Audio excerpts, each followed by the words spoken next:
నమస్కారం గంటారావానికి స్వాగతం. ముందుగా ప్రధాన అంశాలు.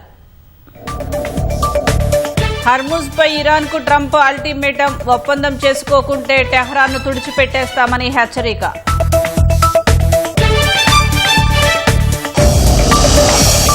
అమెరికా అధ్యక్షుడి హెచ్చరికలపై మండిపడిన ఇరాన్, ట్రంప్ మాటలకు భయపడేది లేదని స్పష్టీకరణ.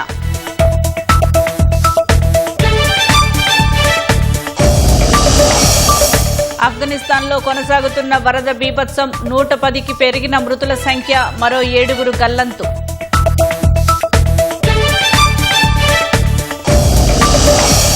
శరవేగంగా నారాయణపేట కొడంగల్ ఎత్తిపోతల పథకం 2028 నాటికి అందుబాటులోకి తెచ్చేలా సర్కార్ ప్రణాళికలు.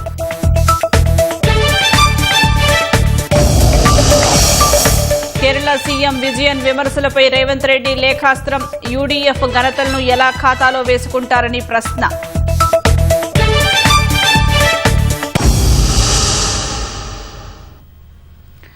హర్ముజ్ అంశంలో వెంటనే ఒప్పందం చేసుకోకపోతే ఇరాన్ మొత్తం ఒక్క రాత్రిలోనే తుడిచిపెట్టుకుపోతుందని అమెరికా అధ్యక్షుడు ట్రంప్ తీవ్ర హెచ్చరికలు చేశారు. ఆ రాత్రి బహుశా మంగళవారం రాత్రే కావచ్చని వ్యాఖ్యానించారు. ఇరాన్ భూభాగంలో అమెరికా సైన్యం చేపట్టిన అత్యంత క్లిష్టమైన రెస్క్యూ ఆపరేషన్ విజయంపై ట్రంప్ హర్షం వ్యక్తం చేశారు. ఒక వ్యక్తిని కాపాడటం కోసం 200 మంది సైనికులు ప్రాణాలకు తెగించి పోరాడారని తెలిపారు. అటు 45 రోజుల కాల్పుల విరమణ ప్రతిపాదనను ఇరాన్ తిరస్కరించింది. యుద్ధానికి శాశ్వత ముగింపు కోరుకుంటున్నట్లు తెలిపింది.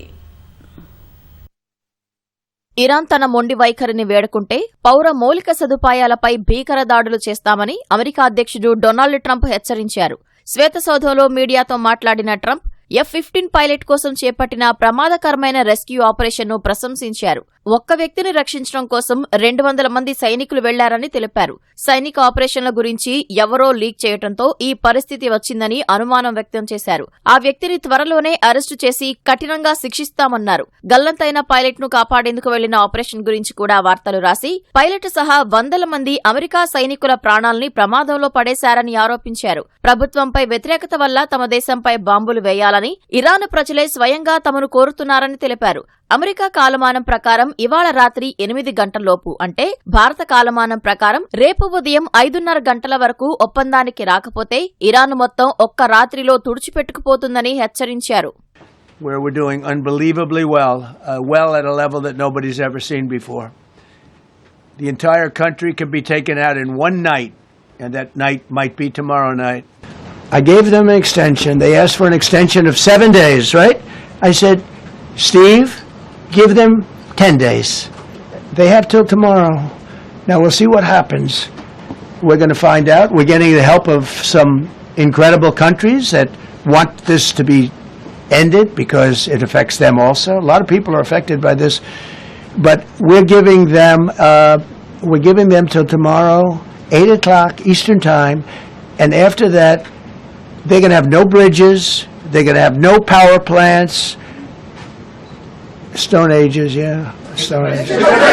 ఇరాన్పై యుద్ధానికి నాటో మిత్రదేశాలు వెనకాడటాన్ని ట్రంప్ తప్పుపట్టారు.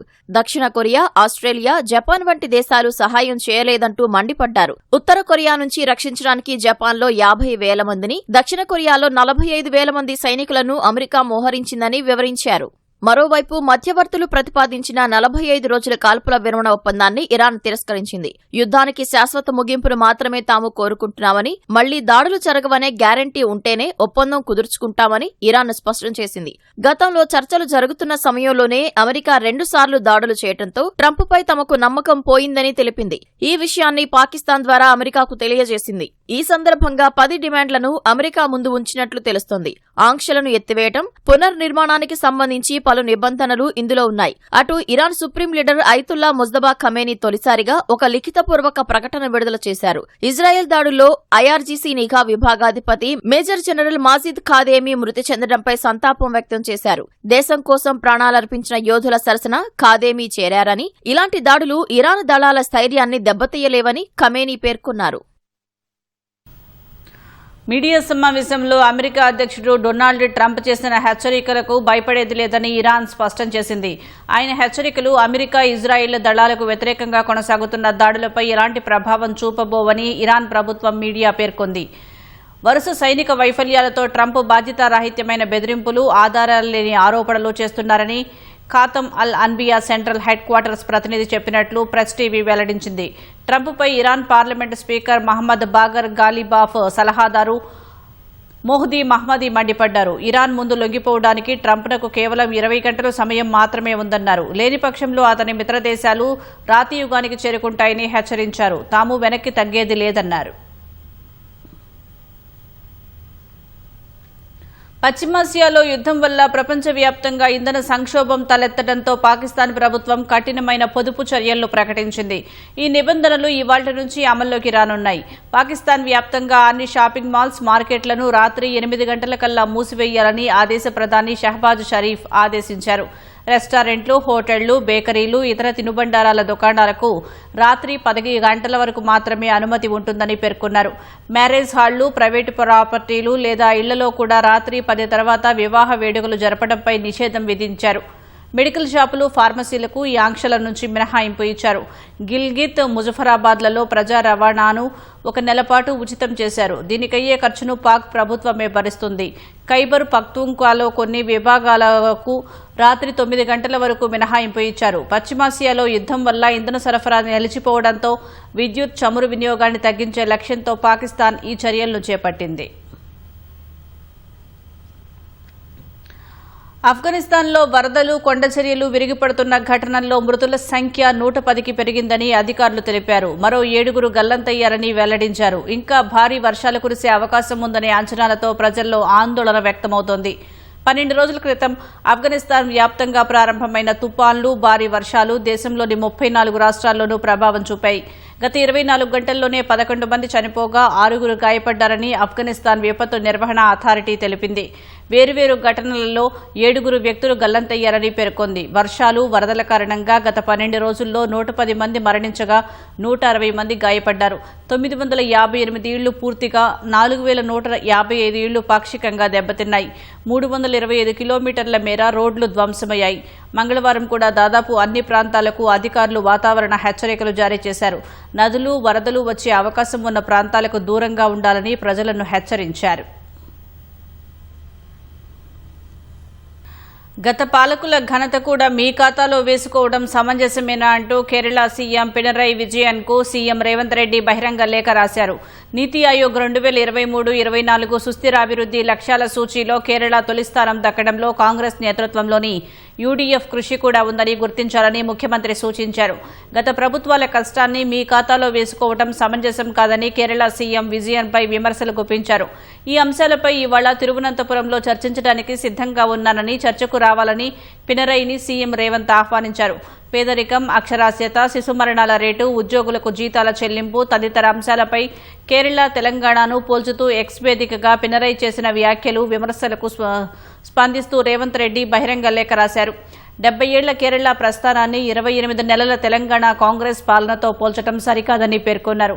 తెలంగాణలో వేతనాల చెల్లింపు ఆలస్యమంటూ కేరళ సీఎం అవాస్తవాలు ప్రచారం చేస్తున్నారని ఆక్షేపించారు. బీజేపీ సర్కార్కి విజయన్ సర్కార్ బీ టీమ్గా వ్యవహరిస్తోందని రేవంత్ ఆరోపించారు. పలు అవినీతి ఆరోపణలు ఉన్నా కేంద్ర దర్యాప్తు సంస్థలు ఎలాంటి విచారణ చేపట్టకపోవడమే ఇందుకు నిదర్శనమని ఘాటుగా వ్యాఖ్యానించారు. కేరళ ప్రజలు కాంగ్రెస్ నమూనాను కోరుకుంటున్నారని స్పష్టం చేశారు. ప్రజా సమస్యల పరిష్కారంలో ముందుండి పనిచేస్తామని బీజేపీ రాష్ట్ర అధ్యక్షుడు రామచంద్రరావు అన్నారు. రంగారెడ్డి జిల్లా రాజేంద్రనగర్ పరిధిలోని ఉప్పరపల్లిలో నిర్వహించిన భారతీయ జనతా పార్టీ ఆవిర్భావ దినోత్సవంలో పాల్గొని పార్టీ జెండాను ఆవిష్కరించారు. ఈ సందర్భంగా వివిధ పార్టీలకు చెందిన పలువురు నాయకులు, కార్యకర్తలు బీజేపీలో చేరారు. పార్టీలో చేరిన వారికి రామచంద్రరావు స్వాగతం పలికారు. వారి సేవలను పార్టీ బలోపేతానికి వినియోగించుకోవాలని నేతలకు సూచించారు. రాష్ట్రంలో బీజేపీని మరింత బలోపేతం చేయడానికి ప్రతి కార్యకర్త కృషి చేయాలని రామచంద్రరావు పిలుపునిచ్చారు. పార్టీ పుట్టినప్పటి నుంచి అనేక కష్టాలతో, త్యాగాలతో శ్రమించి కార్యకర్తలు ఈ రోజు భారతీయ జనతా పార్టీని ఈ స్థాయి దాకా తీసుకోవడం జరిగింది. ప్రజల్లో ఉంటూ, ప్రజల్లో మమేకమై, ప్రజల మన్నన పొందుతూ ఈ రోజు భారతీయ జనతా పార్టీ 3 సార్లు ఇప్పటికీ అధికారంలో వచ్చింది. 20 రాష్ట్రాలలో భారతీయ జనతా పార్టీ అధికారంలో ఉన్నది. ఈ రోజు పెద్ద ఎత్తున యువకులు భారతీయ జనతా పార్టీ చేస్తున్నారు. ఈ సందర్భంగా నేను తెలంగాణలో ఉన్న యువకులకు, మేధావులకు పిలుపునిస్తున్నాను. భారతీయ జనతా పార్టీలో చేరండి. తెలంగాణ రాజకీయాలను మార్పులు తీసుకొస్తాం. కాబట్టి అవినీతి రహితమైన పాలన కోసం తెలంగాణలో కూడా బీజేపీని ఆశీర్వదించండి. రేపు జిహెచ్ఎంసీ ఎన్నికల్లో కూడా బీజేపీని మంచి మెజార్టీతో మీ అందరూ కూడా గెలిపించారని చెప్పేసి కూడా హైదరాబాద్ నగర వాసుల్ని కోరుతాం. సరైన వానలు లేక అక్కడి జనం వలసబాట పట్టడం సర్వసాధారణం. అలాంటి కరువు సీమ నారాయణపేట జిల్లాలో సిరులు పండించేందుకు అడుగులు పడుతున్నాయి. నారాయణపేట, మక్తల్, కొడంగల్ ఎత్తిపోతల పథకం పనులు శరవేగంగా సాగుతుండటంపై స్థానిక రైతులు హర్షం వ్యక్తం చేస్తున్నారు. సీఎం రేవంత్ రెడ్డి చొరవతోనే ఇది సాధ్యమైందని సంతోషంగా చెబుతున్నారు. నారాయణపేట జిల్లా వాసుల చిరకాల స్వప్నం నారాయణపేట, మక్తల్, కొడంగల్ లిఫ్ట్ పనులు ఊపందుకున్నాయి. 3 నియోజకవర్గాల్లో 1,00,000 ఎకరాలకు పైగా సాగునీరు, 120కి పైగా గ్రామాలకు తాగునీటి అవసరాలు తీరనున్నాయి. భూత్పూర్ రిజర్వాయర్ నుంచి కానుకర్తి జలాశయం వరకు పనులు యుద్ధ ప్రాతిపదికన సాగుతున్నాయి. కాట్రేవుపల్లి నుంచి ఉట్కూరు చెరువు వరకు 16 కిలోమీటర్లు, బాపూరు నుంచి జయమ్మ చెరువు వరకు 11 కిలోమీటర్ల మేర మెయిన్ పనులు ప్రారంభమయ్యాయి. 2028 జనవరి లక్ష్యంగా పనులు చేపడుతున్నారు. ప్రెషర్ మెయిన్ల కోసం పైపుల తయారీని మక్తల్ మండలం కాచువార్, ఉట్కూరు మండలం తిప్రస్పల్లిలో చేపడుతున్నారు. కానుకర్తి చెరువు నుంచి దౌల్తాబాద్ తటాకం వరకు గ్రావిటీ కెనాల్ నిర్మించనున్నారు. 10 చెరువుల్లో 4 టీఎంసీల నీటిని ఒడిసిపట్టేలా పథకం రూపకల్పన చేశారు.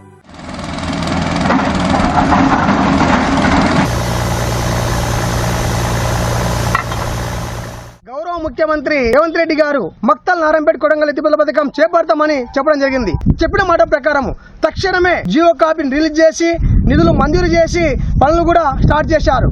కాబట్టి మేము చాలా సంతోషపడుతున్నాం. ఎత్తిపోతల పథకం పూర్తయితే రైతులంతా కూడా చాలా బాగుపడతారు.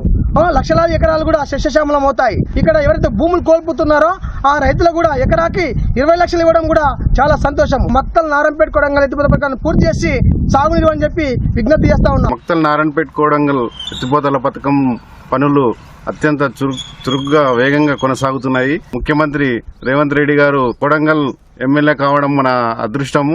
అదేవిధంగా ఉట్కూరు రిజర్వాయర్ ద్వారా సమిస్తాపూర్ గ్రామానికి కూడా నీళ్లు వస్తాయి. బీడు భూములన్నీ సస్యశ్యామలంగా మారుతాయి.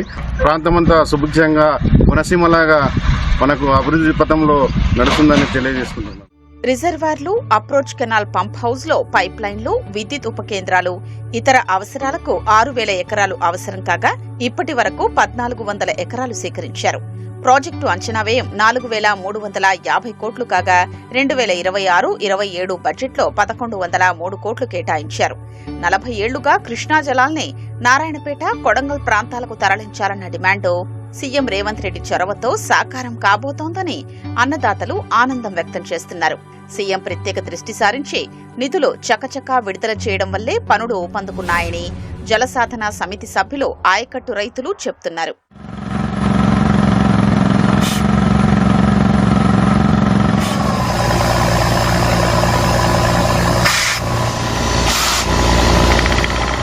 వర్షాధార పంటలు వేసుకునే వాళ్ళము. ఈ ప్రాజెక్టు రావడం మన 3 తాలూకాలు సస్యశ్యామలం అవుతుంది. కాన్కుర్తి వరకు సస్యశ్యామలం అవుతుంది. అందరు రైతులు సంతోషంగా ఉన్నారు. ఏ ప్రాజెక్టు ఇంత తొందరగా పైసలు ఇవ్వలేదు, ఫస్ట్ స్పెల్ ఇవ్వలేదు. మక్తల్, నారాయణపేట, కొడంగల్ ఎత్తిపోతల పథకంలో ఇంత తొందరగా కంప్లీట్ అయ్యి మేము మా కండ్ల ముందర నీళ్లు వస్తాయి అని అనుకోలేదు. డబ్బులు ఇచ్చి వర్క్ పోయిర్రు. నెక్స్ట్ ఎలక్షన్ లోపు నీళ్లు వచ్చి నిలబడతాయని చెప్పి తమ సస్యశ్యామలం అవుతుంది. త్వరితగతిన పూర్తి చేయాలని కలిసి పనులు చాలా శరవేగంగా నడుస్తున్నవి. ప్రతి విలేజ్ కు సాగునీరుకి నీళ్లు ఖచ్చితంగా వచ్చే ఏర్పాట్లు కూడా ప్రభుత్వం చేస్తుంది. కాబట్టి అందరూ కూడా ఎవరు భ్రమపడాల్సిన అవసరం లేదు. మనం ఈ ప్రాంతం చాలా అభివృద్ధి చెందుతుంది. నారాయణపేట జిల్లా సాగు, తాగునీటి అవసరాలు తీర్చేలా ఇదే ఊపుతో పనులు పూర్తి చేయాలని స్థానిక కర్షకులు కోరుతున్నారు. యాసంగిలో మొక్కజొన్న దిగుబడి అధికంగా రావడంతో రైతులు ఆనందంగా ఉన్నారు. అయితే ప్రభుత్వం కొనుగోలు కేంద్రాలు తెరవట్లేదని ఆవేదన వ్యక్తం చేస్తున్నారు. ప్రైవేటు వ్యాపారులు తక్కువ ధరకే అడుగుతున్నారని, దానివల్ల తాము నష్టపోవాల్సి వస్తుందని వాపోతున్నారు. ప్రభుత్వం వెంటనే కొనుగోలు కేంద్రాలు తెరవాలని ఖమ్మం జిల్లా రైతులు కోరుతున్నారు. ఖమ్మం జిల్లా వ్యాప్తంగా 2 లక్షల ఎకరాల్లో మొక్కజొన్న సాగు చేశారు. చింతకాని మండల పరిధిలో అత్యధికంగా 29,000 ఎకరాలు, అత్యల్పంగా పెనుబల్లి మండలంలో 531 ఎకరాల్లో పంట సాగు చేశారు. ఎకరాకు సగటున 40 క్వింటాళ్ల దిగుబడి వస్తుందని రైతులు చెబుతున్నారు. జిల్లా వ్యాప్తంగా 7 కొనుగోలు కేంద్రాలు ఏర్పాటు చేసినా ఇప్పటి వరకు ఒక్క గింజ కూడా కొనుగోలు చేయలేదని అన్నదాతలు అంటున్నారు.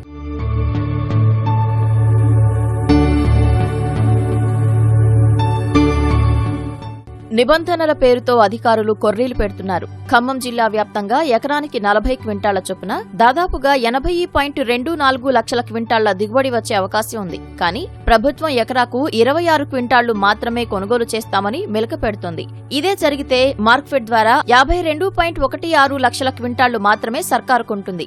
మరి మిగతా 28.08 లక్షల క్వింటాళ్ల పరిస్థితి ఏంటన్నది ప్రశ్నార్థకం. ప్రస్తుతం చింతకాని, కొణిజర్ల, బోనకల్లు, వైరా, మదిరా ప్రాంతాల్లోని రైతులు మొక్కజొన్నను కల్లాల్లో ఆరబోసి విక్రయించేందుకు సిద్ధంగా ఉంచారు. ప్రభుత్వమే మార్కెట్ ద్వారా మొత్తం పంటను కొనుగోలు చేయాలని కోరుతున్నారు. ప్రైవేట్ వ్యాపారులకు అమ్ముదామంటే గిట్టుబాటు ధర కూడా లభించదని మొక్కజొన్న రైతులు వాపోతున్నారు.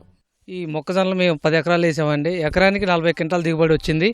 కానీ కల్లాలన్నీ తయారైనవి, గింజలు కూడా మంచిగా ఎండినాయి. ప్రైవేట్ దళారులు వచ్చి 1500, 1600, 1700 బేరం మాట్లాడుతున్నారు.